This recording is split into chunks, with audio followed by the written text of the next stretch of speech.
Sophie Giuliano here, and today I am going to show you how to make an easy soy pumpkin candle.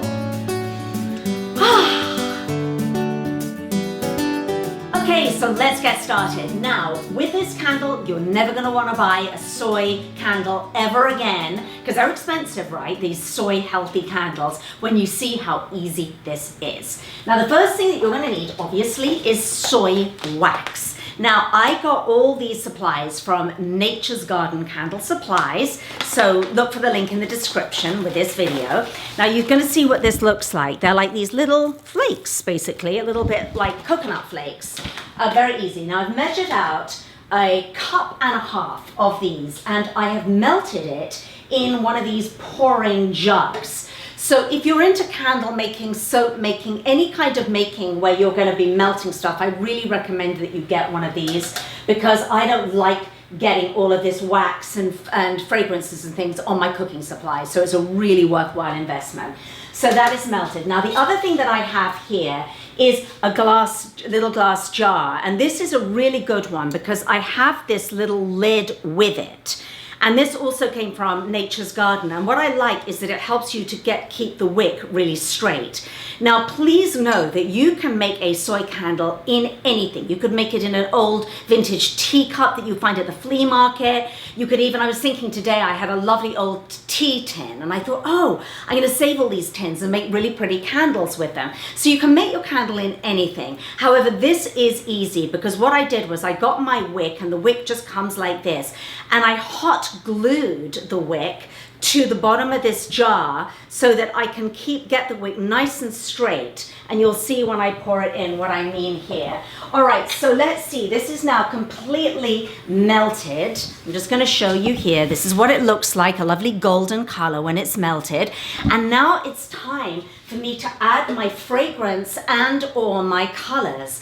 Now, I'm not actually going to add the dye today to this one because I've made loads of these orange pumpkin-y ones, and so I'm out of dye, but the dye that is a very safe soap dye, and you get that from Nature's Garden as well. The one that I'm making today is a candle that's going to be a little bit more natural, and I'll show you why. So A, I'm not putting in the dye, and B, here, if you want a very pumpkin-y candle, you want to get one of these fragrances from Nature's Garden. This one is called Pumpkin Walnut Biscotti. Seriously, and it really does smell like that. And they're obviously synthetic, but they're non-toxic, they're phthalate-free, so I'm happy with those. But not everybody wants that really sweet flavor. And if you want a candle that's an aromatherapy candle, this is what I'm gonna recommend you do. You're going to use 3 aromatherapy oils. I'm using sweet orange, I am using cinnamon leaf, and I am using clove bud. And the reason I'm using these 3 is because they'll make my candle smell kind of fallish and holiday-ish, which I love. But also, each of these oils has really important therapeutic qualities. It's antibacterial primarily. So with flu season going around, I really, really recommend you make this candle. So what I'm doing in here is I'm going to put 10 drops of the sweet orange oil. I'm putting 5 drops of the cinnamon leaf because that's very, very strong. Same with the clove, 5 drops of the clove. Okay, so now we're good to go. All we're going to do now is I'm going to pour.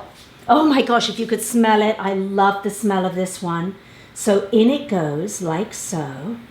And you're going to fill it really pretty much all the way up to the top, like so. And here's the thing, guys, when it sets up, when it's really set, it'll go completely opaque, so you won't see the wick. But what I do want to show you this is, see, I'm putting this little top on here. I'm going to have it nice and close there. And can you see how it keeps the wick really nice and straight? And then when it sets up, and actually, here's a little finished one.